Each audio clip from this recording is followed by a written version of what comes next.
I always knew that God was real. I think for me, the realization was I had an issue with Jesus. I'll say that because I knew God was real from when I was young, just because I had, experiences, and I always felt like I was protected, but I didn't know Jesus. And I remember I went to college, and in college I was an atheist, right? I became an atheist. Well, I started to study chematology, which is like, the Egyptian religion and all that, because I had a boyfriend who was into that. And so I was like the champion for the atheists. Like, I went to a Jesuit college, and I remember my freshman year, I wrote an essay that was called how the Bible, something about how the Bible is misogynistic, right? You know what I mean, right? And so I was going hard, and I got an A+ on that. So once I got the A+, I was like, yeah, I was trying to convert everybody to leave Jesus. Like, I was that person. And then so I stayed that person for a while, and then I graduated college, and then I started the Shade Room, right?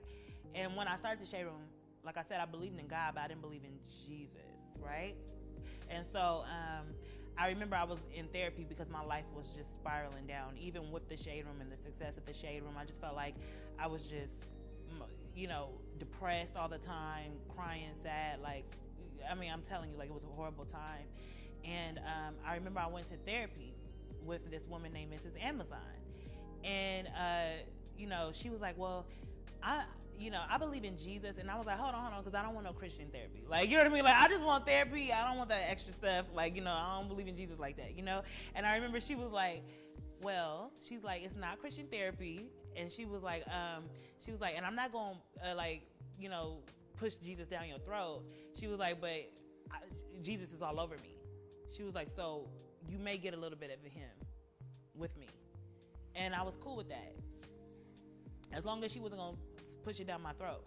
And so we started to do counseling, and I would see the light in her. She just had this something about her, that was different from what I was experiencing. And she made me want to know what she was on. Like, whatever she was on, I wanted to be on. And I remember one day we were talking, and she said, do you want me to pray for you to see and know Jesus in a way that you would never be able to doubt him? And I was like, yeah, I do. I do want to see if that's available. Like, I want to experience that.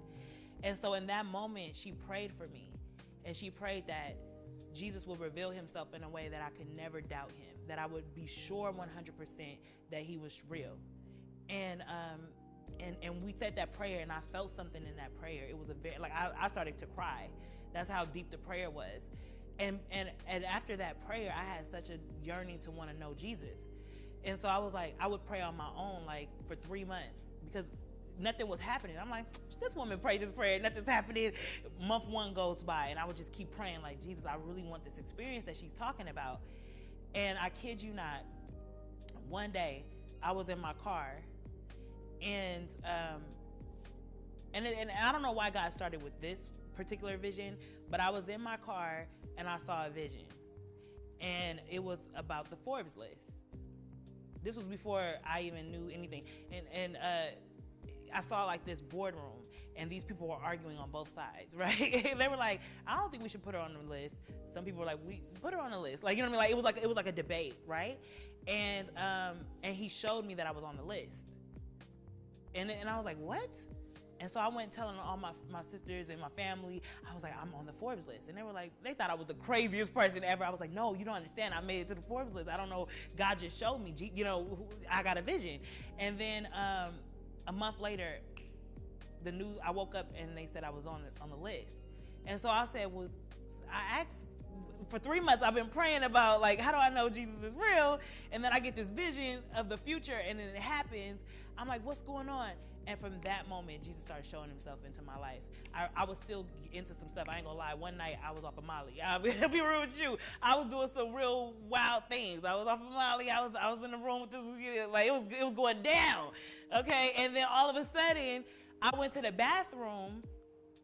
I got another vision of of what God had for me, and I was like, what? And so he just kept, and then he started to speak to me in dreams, and and it was like, it was the craziest thing. And I actually heard the voice of Jesus. You know what I mean? At one point in my life, like he whispered something, and I was like, where did that come from? And like the experiences that I had, and just the way Jesus started to reveal himself so powerfully in my life, there was no way.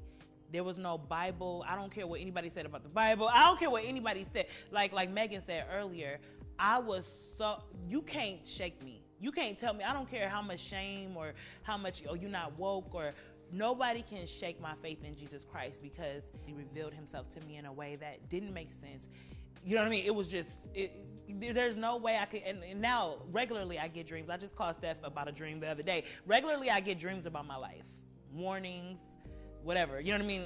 And it'll happen, and Jesus speaks to me, and obviously I have a very good relationship with him now, but it took 3 months of really just praying and asking Jesus to show himself to me, for him to start to reveal himself. And the way that he did made it so clear to me that nobody could ever shake my faith. Like she said, that's the only thing I know for a fact. More than my existence, I know for a fact that Jesus is real, you know? And so her prayer came to pass.